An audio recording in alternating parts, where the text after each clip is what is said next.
I'll start by warmly congratulating the team on getting a Physical Sciences Oncology Center grant.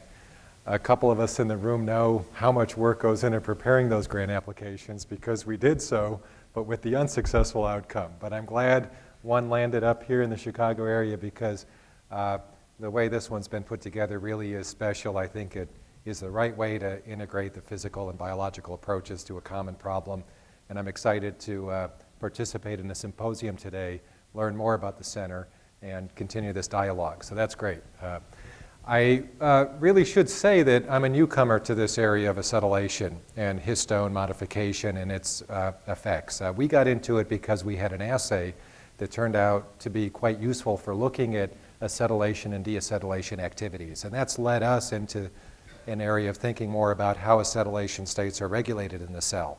So what I want to do is share with you our approach, show you some of the things we found that suggest, I think, some new ideas about how one should think about the regulation of histone tails and their post-translational states, and then maybe suggest some areas that this might lead to, which would clearly be beyond my group's efforts alone.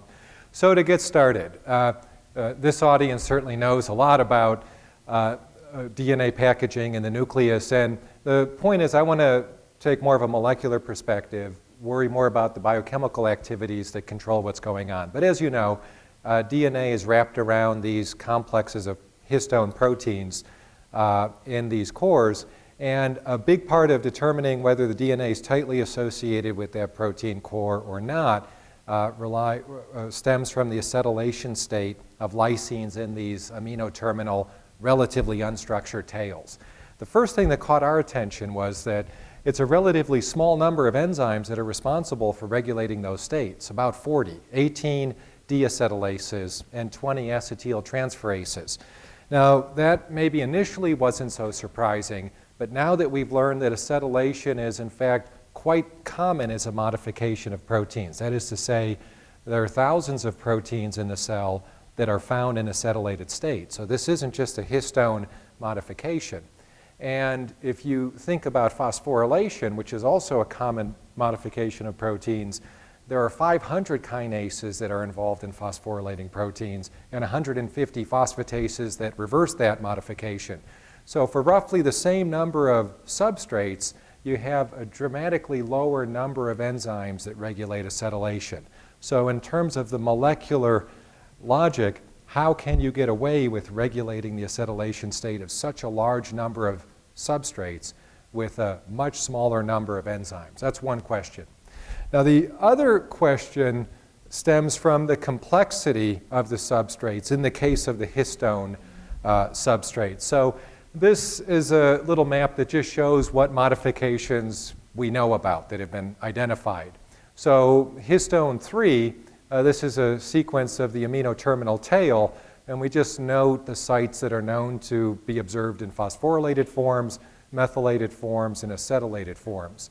And if you take the combinatorial number of possibilities, they're of order 25 million. So that's a huge number. Now, many of those aren't unique. There's a lot of redundancy.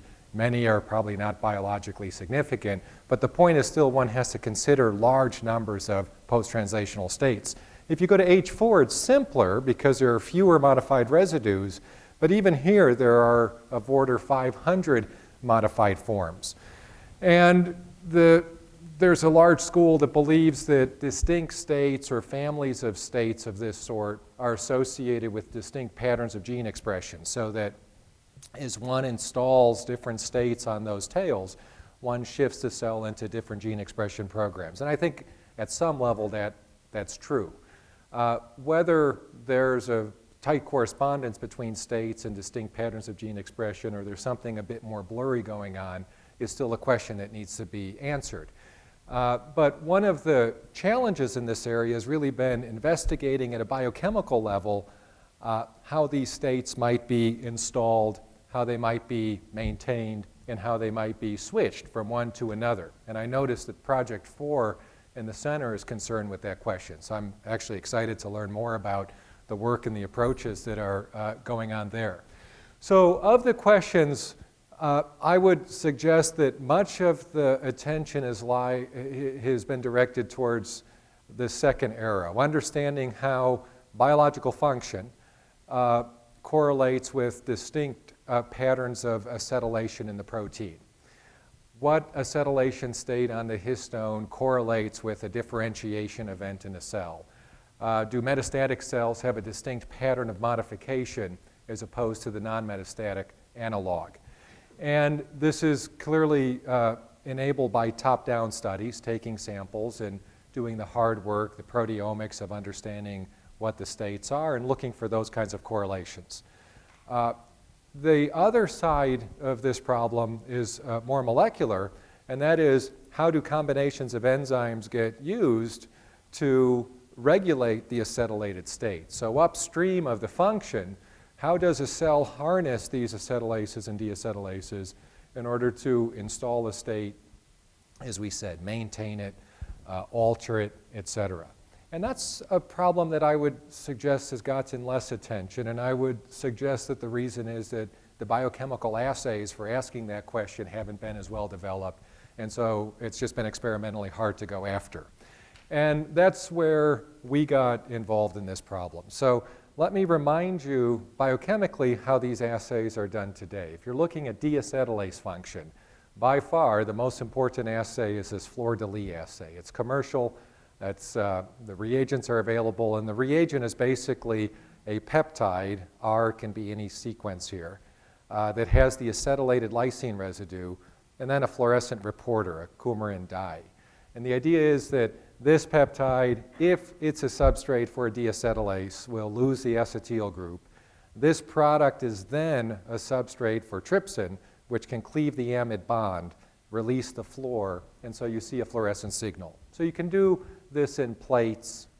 It's been applied to screening, and it works for what it does.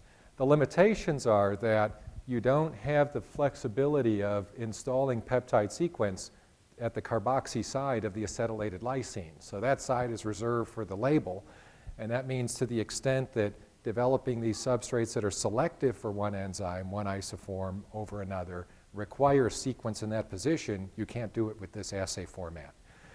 The other limitation is one that is common to label-based assays, and that is a label can alter the activity. And these fluors are known to interact with the enzyme near the active site and alter activity. The famous story some of you will know about is a company that was started half a dozen years ago, Certius, based on the finding that resveratrol, a compound in red wine, activates a sirtuin deacetylase. And that got everybody excited. Anti-aging therapies were suggested, money was raised, and it was only later that it became clear that that result was an artifact. Resveratrol doesn't activate the sirtuin. If you repeated the assay using a peptide substrate that didn't have the fluor, then it was a partial inhibitor. And so the artifact was that the fluor, when bound to the enzyme, created part of the binding site for the inhibitor or the activator. So that's something one has to worry about. With these label-dependent assays, you're not always asking the question you think you're asking, and you've got to be a little bit cautious. So that's the limitations, and now I just want to jump ahead, skip a lot of background work that we've been doing for a number of years, and show you the assay. Our kind of special strength is in surface chemistry. We are really good at designing and making surfaces that have defined structure. We do that mostly using structures that are known as self-assembled monolayers, in this case of alkane thiolates on a gold film. So I know many of you haven't worked or seen these surfaces. You take a glass slide, coat it with a thin layer of gold. Too thin to be useful, so don't come visiting our lab to pick up some of these things. And you take that substrate, you dip it in a solution of an alkane thiol, these long chain molecules with a sulfur at the end, and a self-assembly process takes over. The sulfur atoms will stick and attach to the gold, more or less irreversibly. And these will attach strongly and at a high enough density that these chains are then forced to be extended, standing up. And so what's generated is this well-ordered, single molecule thick layer of these alkane thiols on the gold substrate. And the charm of that is that the properties of the surface then follow from the nature of the chemical groups attached at the ends of the chains. So if we want to synthesize a surface, we go in the lab and synthesize the molecule, and then we allow a self-assembly process to organize those molecules into the film. And we can make surfaces from mixtures of chains so that we can get different groups in place. We can control their densities. And a kind of special enabling feature is that monolayers that have these short oligoethylene glycol groups are really good at preventing nonspecific protein adsorption. So proteins don't stick to these surfaces. We don't have to block these surfaces with BSA or run assays with detergent present. These are clean surfaces, and that's what's made them really useful as model surfaces in biology. So what do? We make a surface where a few % of these chains has a maleimide group. We synthesize peptides that have a terminal cysteine group. We can immobilize those. And then in this case, if we're looking at acetylation, we treat the peptide with an acetyltransferase, acetyl-CoA, and we get acetylation. So that would be a solid phase assay for the enzyme activity. How do you see the product? Normally you would use radioactivity in the acetyl group that gets transferred, or you might have an antibody that can bind to the product. We were excited about learning how to implement label-free methods. Can we see that product without labels? So we just put any peptide down, do the reaction. And we can. And we do this with mass spectrometry, MALDI-TOF, matrix-assisted laser desorption ionization. And the magic is that when you stick this monolayer in the mass spectrometer and hit it with a laser, it's the bond between the sulfur and the gold that breaks. So these molecules are released from the gold in the same form they were in when they attached during assembly, during formation of the monolayer. And then you see ions that correspond to the intact alkane thiols or disulfides. And I'm going to show you some spectra, but this is really powerful, and it's nice because it really is an assay that doesn't care what kind of enzyme you're looking at. If the enzyme leads to a mass change in the substrate, which most do, then you'll see that mass change because the mass will be different. That's what mass spectrometry does. Now, were we really smart when we figured this out? Because this is something we could have in principle done years earlier. No, I'll tell you the story. Our department bought a mass spectrometer. We were only about 10 years late, right? A MALDI-TOF mass spectrometer. When we get a new instrument, we want to try it. That's what chemists and engineers like to do. So I asked Jing to go down there one day and said, just stick a monolayer in that instrument and see what you see. And I'm not a mass spectrometrist. I can't even say the word. I'm not a mass specker. Neil Kelleher was here, but he knew I was going to say that, so he took off. But so she went down dutifully, and she was going to stick the sample in, and every big instrument has a big staff person who protects it. He saw what she was about to do, and he basically threw her out, asked her or told her not to come back, and to make sure I knew that too. So she came upstairs upset, and I said, don't worry, Jing, this happens. Just go back down there tonight at 12 o'clock and do the experiment. Okay, so she did, and she emailed me right away and said, it's beautiful. This thing really works well. And this is the kind of spectra you see. So this assay is a little different than I showed you before. Here I show an acetylated peptide that we immobilize. We knew that this peptide was a substrate for KDAC8.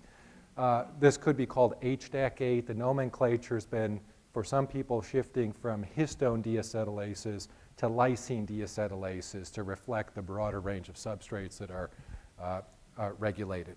So anyhow, we make that surface. We take a spectrum of it. And what you see here is a mass at 1992, which corresponds to the peptide alkane thiol conjugate. You see a few peaks. Those are 1 Dalton apart because of the isotopic distribution in the large molecule and some proton adducts that shift the mass by 1. We then treat with deacetylase. Jing goes back down at 1 o'clock. And now you see the spectrum shows a loss of 42, which is consistent with deacetylation. So I'm going to show you in a moment. This assay is actually fast. It's pretty simple. And because it doesn't have labels, it gives us a lot of flexibility in what substrates we can look at. And one of the key flexibilities is that with that fleur-de-lis, assay, you can only monitor the acetylation state of one lysine residue in the sequence, the one that's right next to the fluor. But the histone tails are interesting substrates because there are multiple lysines that are acetylated. And the interesting questions are, how does the acetylation state of one residue influence activity of an enzyme for a distant residue? And that's one of the questions we've been interested in. So let me show you a few examples now. The first is looking at KDAC8 on the H4 tail. So here's the sequence of the H4 tail. There are 4 lysines, 5, 8, 12, and 16, that are found in acetylated state. If we synthesize this peptide, hook it down to the monolayer through the cysteine residue, and treat it with KDAC8, we find full length, something that's had 1 acetyl group removed, 2 and 3 acetyl group removed. We don't see a peptide that's got all 4 removed. That's fine. If we then chop this peptide down a little bit and get rid of this, this carboxy terminal piece and put it down and treat with enzyme, we see no deacetylation. So what's interesting is that at least 5 or 8 are being deacetylated in the full-length peptide, but if we lose this bit to the right, then neither of those are being deacetylated. So already there's some dependence of activity on distal part of the peptide sequence. If we go in and just ask about the local sequence context, in H4, it's usually a glycine, lysine, glycine, so GKG. Locally, that peptide alone isn't active. If we put in an RKG, we get decent activity, but GKR or RKR, we don't have activity. So this is just telling us something about the kind of intrinsic activity of the enzyme active site. So we wanted to put this stuff together. So we took a sequence, again, that's out of the H4 overall sequence, and this thing doesn't have activity under this set of conditions. If we append on this KRHR sequence, so this K is K20, no, K16, right. Then we get activity at K12. If we instead do a mutation to make the local sequence context better by putting in an arginine, we get partial activity. And if we make both modifications, distal sequence and local modification, we get good activity. Why am I going through this? Well, one, it's going to point us to a way where we can start to ask questions of how modifications at some residues influence activity at distal residues. And here, we wanted to ask some questions about whether this was an exocyte model, whether the KRHR domain was binding to some place on the enzyme surface and mediating this increased activity. So this is, again, the acetylated lysine we're looking at, and this is this extra bit that increases activity when it's present. So the model would be this is binding with a region of the enzyme in an exocyte model. If we look at activity, we have it. If we try to inhibit this exocyte with a soluble peptide, we didn't see any inhibition. If we went to a shorter peptide that didn't have the exocyte, we had what you'd expect, diminished activity. And this is the neat experiment. If we then add soluble inhibitor, it shouldn't do anything because there's no interaction to inhibit, but we see an increase in activity. And so what we've now characterized is that not only is this an exocyte, it's also an activating exocyte. If you bind it, you increase the catalytic activity of the enzyme. So that's kind of neat. And one theme I'll just point out now, because I know it's on the minds of some of you, frequently the way we explain how one modification can be correlated with another modification is through scaffolding, multi-protein complexes that get recruited and put into place. The point that if you acetylate or you methylate a residue, you create a ligand for the adapter domains, the chromodomains and the bromodomains, and those can then recruit another enzyme which is positioned to carry out another modification. So they become reinforcing. And I think that's been, well, that has been documented in a number of cases and is certainly a model whereby this crosstalk is mediated. What's not been clear is whether individual enzymes alone have the ability to mediate these correlations. And so our focus at a more biochemical level has been to ask whether that's the case. And this is an example of how individual enzymes, absent the scaffolding and protein complexes that get recruited, can read one interaction and transfer that to another modification. So just as one last example on that idea, methylation. There's a lot of work that's investigated the role of methylation at K20 and how that can influence acetylation at the other residues. And so Zach in the group could synthesize a peptide where he creates methylation at K20, either no methyl groups, one methyl group, two methyl groups, or trimethyl. So those are synthesized, we know what they are, and then we look at the deacetylation at K12 by KDAC8. And what you see is that there's a real switch, that when we go from mono or dimethylated to trimethylated, we lose the deacetylation activity. And that's consistent with this idea that that distal region is binding to an exosite, but when you get to a trimethyl, that bulky group, or either the group that can't accept a hydrogen bond, is no longer able to interact with that site and turns off the activity, turns off the exosite.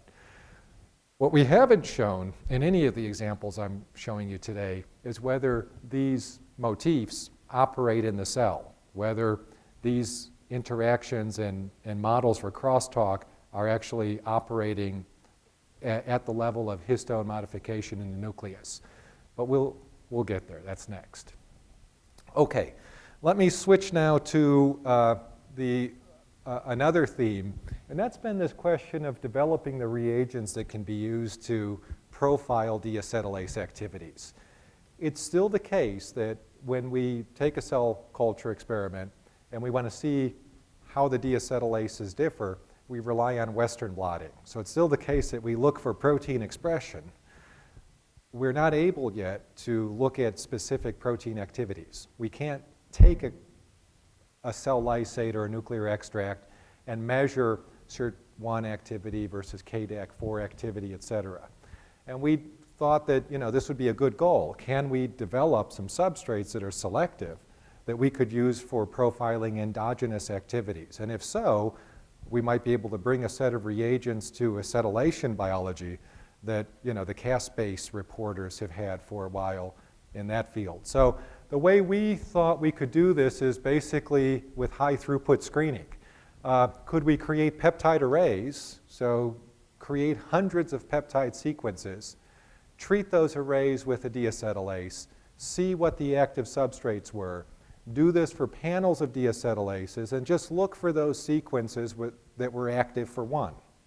That was our approach. Now, to do this, we've done many thousands of peptides. So if you think about doing many thousands of deacetylase assays with different peptides, that's hard to do now. And the fleur-de-lis peptides aren't that selective anyhow.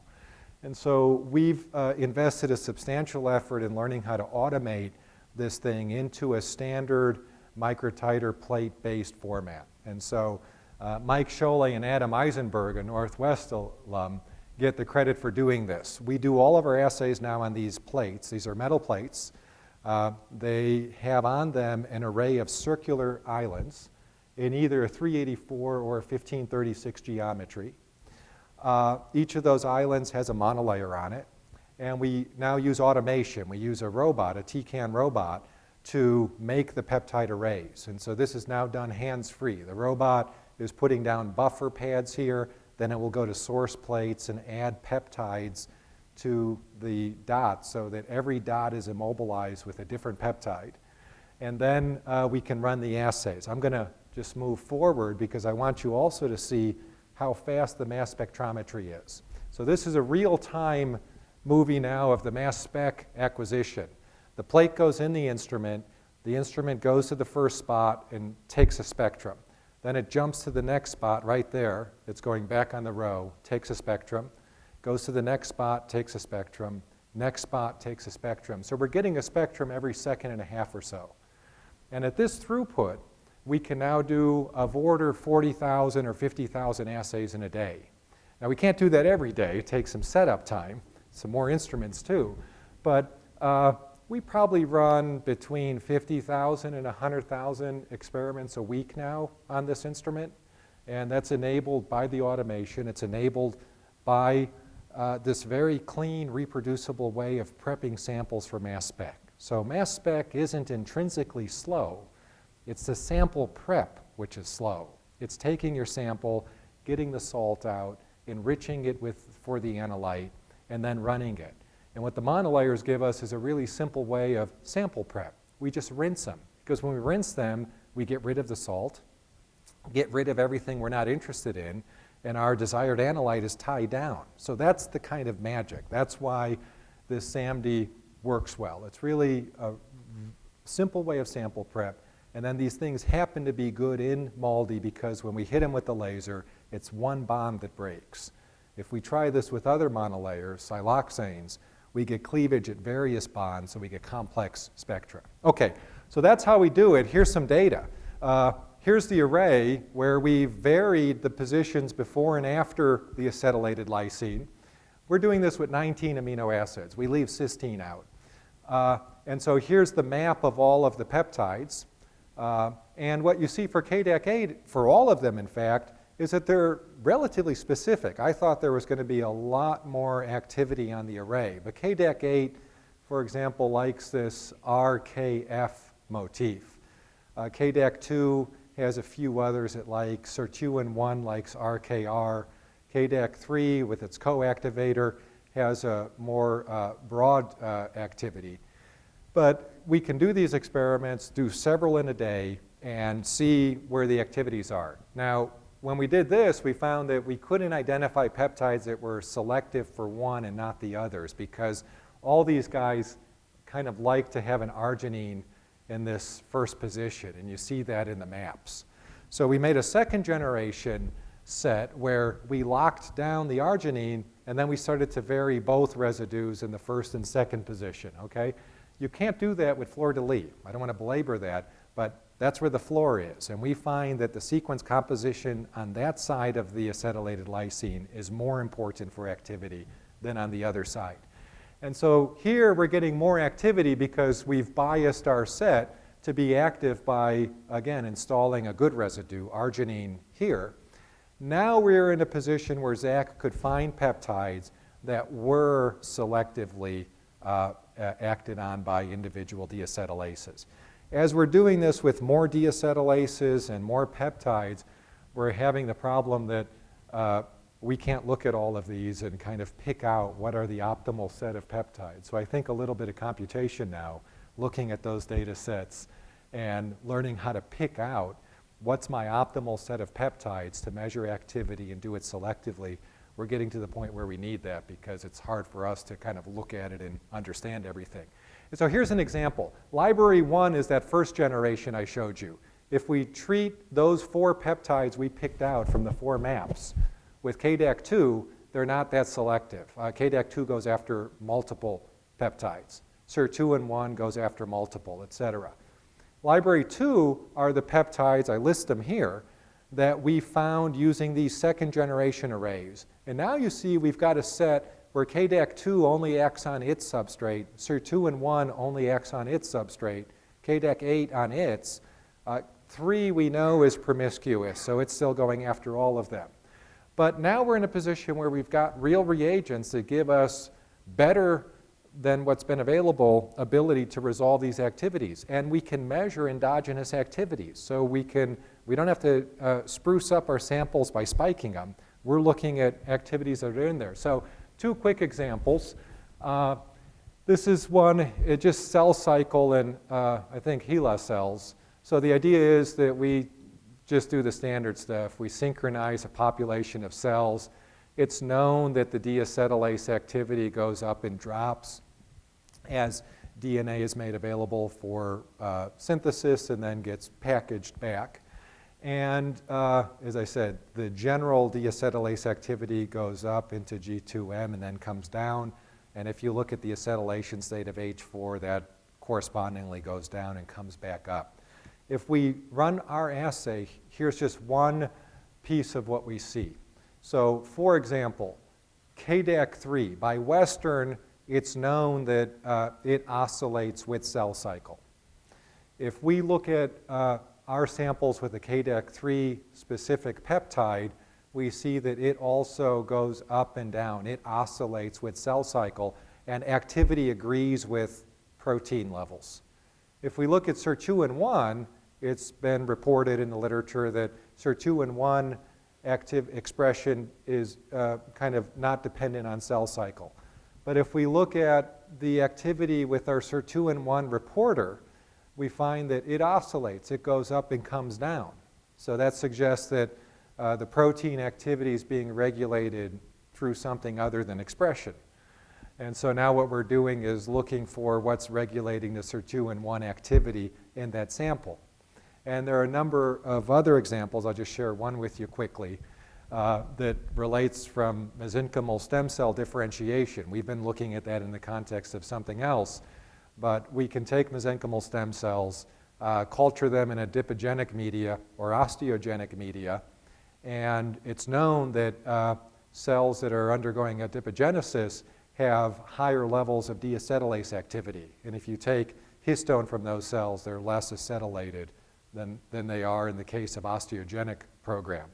So we can take our selective peptide substrates and, for example, profile how sirtuin-1 activity changes as the cells are differentiating for both adipogenesis in red and then osteogenesis in purple. And one outcome that we've reproducibly seen is in this kind of 2 to 3 week window, there's a real divergence in SIRT1 activity in the two differentiation outcomes. And we see similar things with KDAC2. So my point isn't to make a conclusion from those studies. It's really to say that we think with these peptides, and we continue to apply the arrays to other members of these families and to create next generation arrays to give us more active peptides, including those that are made from non-natural amino acids to get better resolution, that I think there's a set of reagents that are coming that can be really powerful for giving researchers a chance to look in and profile which deacetylases and acetyltransferases are active. And anybody with an interest in that, we're eager to talk to you, so contact me. Okay, one other thing here that I'm going to cover just because I think there might be interest is high-throughput screening to come up with small molecule inhibitors or activators of these enzymes. So with the SAMD assay, I showed you that it's pretty high throughput now. That makes it something that's really competitive in screening. And we've been able to now do screens on 3 of the deacetylases. And the way it works now when it works is that we can screen a 100,000 molecule library in 2 days. And so the throughput is such that it's not a big deal to screen in a week and get some hits. Going from hits to active compounds is a different matter. That's where Carl Scheidt, I think, can play a big role with his MedChem core on campus. But here the way it works. So for KDAC8, this is an optimal peptide we have. The spectra are really clean. We work out conditions where we start with acetylated peptide, and after the reaction, we have almost complete deacetylation. So we prepare reaction plates. We run all the reactions in 384 well plates. Each well has a pool of 8 compounds from our library. So we screen in pools. And then we add the enzyme, the substrate. And a key point here is that the reactions aren't being done on the monolayer. They're being done with a soluble peptide. So these are homogeneous phase reactions. We run those, and then we add TSA, a pan-specific inhibitor of the deacetylases, to every well. That stops the reactions. And then the robot, this is all done on the robot. Then the robot will transfer a microliter or 2 of each reaction mixture to the SAMD array plate that I showed you. And it's only the peptide that has a cysteine group on it. So the peptides then immobilize. Everything else gets washed away. And then we do the mass spectrometry. And typically what we see is deacetylation, deacetylation, deacetylation. Here's a hit. So this is a well that had no deacetylation. And so then we go back, we separate those 8 compounds, we do them alone, and we see what we have. And this has worked pretty well. So For those of you who are aficionados of screening, you know that one of the kind of statistical factors that tells you how good an assay is in screening is the Z factor. It basically tells you how good is the assay at distinguishing a hit from a non-hit, from a negative control. And Z factors of greater than 0.8 are typically useful in screening by pharma's standards. The Fleur-de-Lis assay, which has been used in screening, comes in with a Z of 7.5, which is good enough if you don't have something better. And SAMD's really been something. 0.95 is really high with a CV, a coefficient of variation of 1.5%. So this is a robust assay. It's high throughput.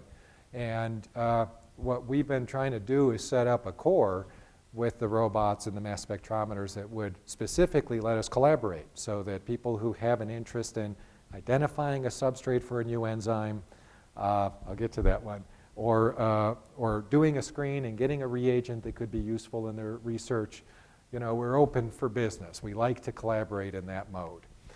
Okay, last topic, and how much time, Jonathan, do we have? Okay, so I want to come back to this issue now of kind of complexity and how these enzymes can act together to regulate acetylation state. And the early experiment we did was the following. If you take H4, I told you and you know that there are 4 lysines that are acetylated, can be, 5, 8, 12, and 16. So there are 16 states if you just consider the acetylation of those 4 residues. There's a peptide that's tetraacetylated. There are 4 peptides that are triacetylated.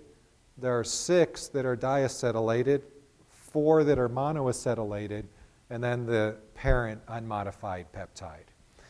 And the question we asked is, if you started with this tetraacetylated and you treated it with an enzyme, and it gave you, for example, the naked peptide at the end, the completely deacetylated peptide, would there be specific intermediates that this thing went through? Would there be an order in which the acetyl groups are removed, or would it kind of be random? Let me say that in a different way.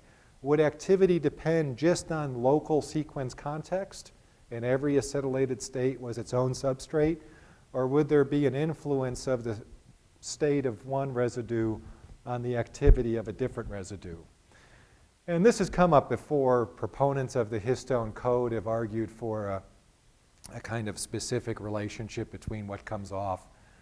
Stuart Schreiber and other folks who think that the Histone code hypothesis might be overstated have argued that it's not really critical how things happen. It's just how many acetylated lysines you might have. So there's some questions here.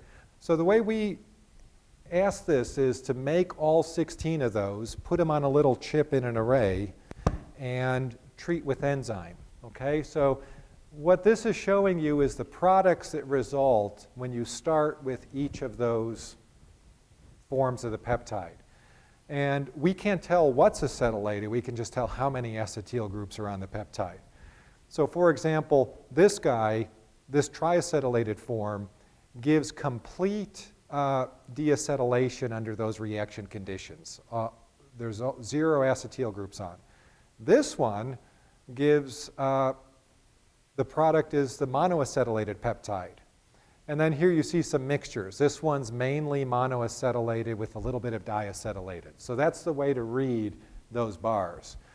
Now there's something that pops out. You look at that and what we see is that any peptide that has K16 acetylated never gives full deacetylation of the product. So if there's K16, at best you'll get a monoacetyl product.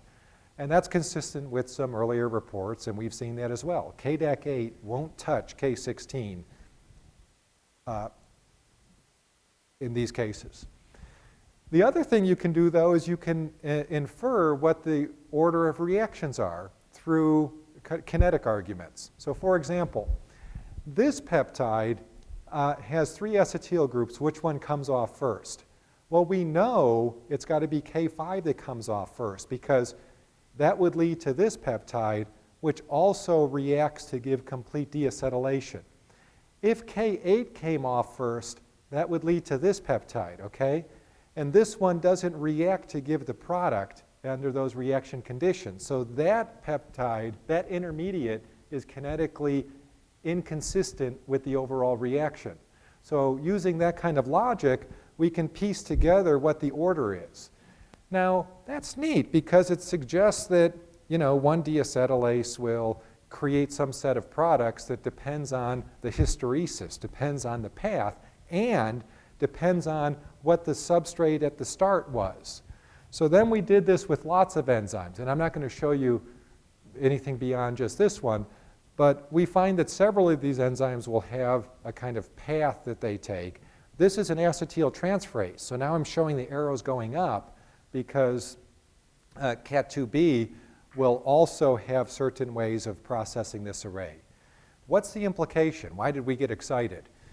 Because it suggested that if you took combinations of enzymes, they may give products that neither one would give on its own.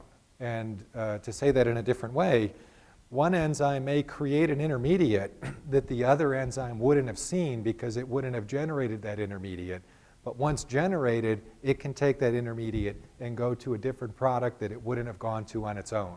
So I'm getting at this idea that when I talk about this notion that how do you get all this regulation out of just 40 enzymes, it may be because there's a lot of non-additivity, if you don't mind that word, that goes into taking combinations of them and getting specificities that are like new specificities. So I'm going to show you a couple of examples of that because we went looking for those. How did we go looking for them? We did high-throughput experiments. We set up experiments where we tried hundreds of things to look for cases where A plus, 1 plus 2 didn't equal 3, that kind of thing. So here's one example. This peptide is taken out of H3, and it's got K9 and 14, which are both found in acetylated states. If we treat it with P300, acetyltransferase, we see that the product is monoacetylated. So it's not acetylating both, it's getting one of them. If we treat the same peptide with PCAF, another acetyltransferase, again, we get a monoacetylated product. If we treat with the combination of both enzymes, then we get the diacetylated product. So you say, that's not too clever, Milan, because one acetyltransferase is going after lysine 9, the other is going after lysine 14. When you put them together, you get both. But that's not what's happening, because if James Kornacki then synthesizes the peptide that is monoacetylated at 9, we find that PCAF can acetylate at 14 to give us a diacetylated peptide, but P300 cannot acetylate at 14. If we make the other peptide, 14 is acetylated, we see that neither PCAF nor P300 can acetylate at 9. So this isn't a case where each enzyme goes after a different site. And then we did some sequential treatments. If we take the initial peptide, if we treat with PCAF, wash that out, and then treat with P300, we get monoacetylation. But if we treat with P300, then PCAF, we get diacetylation. Okay, and what's going on is the following. P300, with not much preference, can acetylate either 9 or 14. But P300 in no case carries out the second acetylation. PCAF can go after 14. It doesn't acetylate 9, but if it sees this peptide with 9 acetylated, it very efficiently carries out the second acetylation. So what we're showing is that, again, P300 is creating the intermediate that PCAF then advances to the diacetylated product. Either enzyme alone doesn't do that. So that's neat. And it's also neat because these are really hot targets in drug discovery right now. There are deacetylase inhibitors that are approved. These aren't yet specific. They go after several of the enzymes. And so everybody in pharma is now looking for validating targets on specific enzymes and screening for and developing specific inhibitors. What we're starting to recognize, and we've been talking with a number of groups in pharma about this, is that it can be hard to know what the target is. If you have these systems where you have a lot of non-additivity, you may think you know what the target is, but if combinations of enzymes are acting together, you may not know what the target, or there may be multiple targets. So I think understanding mechanistically at a molecular level how these states are installed and maintained is not just interesting scientifically, but in terms of target ID and validation can really be critical. Why do some drugs in the end work great biochemically but fail in terms of the pathology? It may be because things are more complicated than we think. I'm going to show you one more example that's not as well worked out, but I'm excited about it, so I want to show it. This is that same peptide I showed you. PCAF can acetylate it. Oh, look at that. Okay, so these peptides that cysteine should be sitting on top of this bond. It's just been shifted over a little bit. I probably got this slide from a Mac. So anyhow, PCAF can acetylate to give a monoacetylated product, kind of what I showed you earlier. KDAC8 can reverse that modification. So we were interested in, I don't even want to say why because it was flawed thinking, but we were interested in titrating the PCAF and the KDAC8 to titrate how much acetylation we could get. Okay. We thought there was going to be something nonlinear in there. So we did this experiment. If we treat the peptide with PCAF, we get monoacetylation. Separately, we treated it with a combination of PCAF and KDAC8, and now we got diacetylation. So what's that mean? When we add the deacetylase, we got more acetylation. Again, think about this idea of target ID. That's not how it's supposed to work. And I'm going to skip this and just give you the model, I think because of time. This is what's going on. PCAF can acetylate at K14, but doesn't then carry out the second acetylation. It stops. It can acetylate at K9, but the relative rate is, these numbers aren't right anymore. The relative rate is about 10% of the rated acetylating at the other site. So if we do this just with the PCAF, we go here and we stop. If you have this intermediate available, PCAF can carry out the second acetylation, okay? So what the deacetylase does, it's kind of like a catalyst that can, or a chaperone in some sense, that can take this non-productive intermediate, bring it back to the starting point.